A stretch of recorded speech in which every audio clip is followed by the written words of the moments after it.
The state of Oklahoma is facing a $900 million budget shortfall in 2017, while the state's energy industry has been crippled by plummeting oil and natural gas prices. But not to worry, Oklahomans, because your Republican governor, Mary Fallin, is on it. She's taking aggressive action to solve these problems through prayer. Yeah, that's right. Governor Fallin recently declared an official oil field prayer day, inviting Christians, just Christians mind you, to thank God for the blessing created by the oil and natural gas industry and to seek his wisdom and ask for protection. Only later did she expand the declaration to include all faiths and not just Christians, which was a thoughtful way of allowing a broader distribution of people to participate in a pointless, nonsensical gesture. Oklahoma's governor is essentially saying she's out of ideas for solving the state's budget problems, so she's turning to the power of magic. What was it that great philosopher Lisa Simpson said about people who try to pray their way out of problems? Prayer, the last refuge of a scoundrel. Yeah, that's right.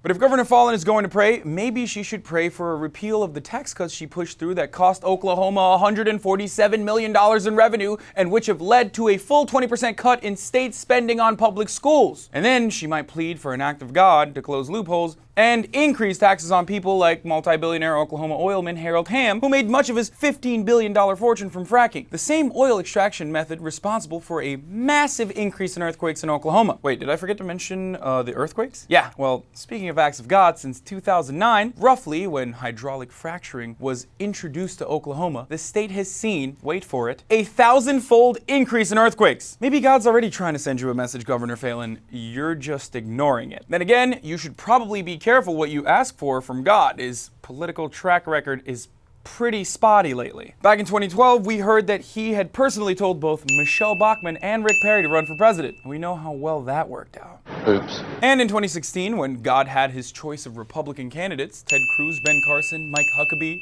and Rick Santorum, who were all awfully godly, or is it god-awful, he instead anointed a foul-mouthed, philandering, dishonest, and clearly non-religious mop-headed Cheeto as the GOP nominee. Don't listen to me calling Trump God's choice. Listen to Michelle Bachmann, who said, quote, "God raised up Donald Trump to be the nominee in this election." And we all know Michelle Bachmann has a direct line of communication with God. Also, Governor Fallin, of course, pays lip service to lamenting all the oil and gas industry workers who have lost jobs or seen their wages cut during the recent price slide. But let's not kid ourselves. Governor, if you cared about the workers, you wouldn't have signed laws that prohibit Oklahoma cities from establishing minimum wages or sick leave requirements. You obviously don't give a shit. And Governor Fallin, there are also other reasons you should be careful what you pray for, because that same oil and natural gas industry that you describe as a blessing is steadily rendering the planet uninhabitable for human life. And while that may not sound all that different from living in Oklahoma, and trust me, I know, I've been there, my brother lives there,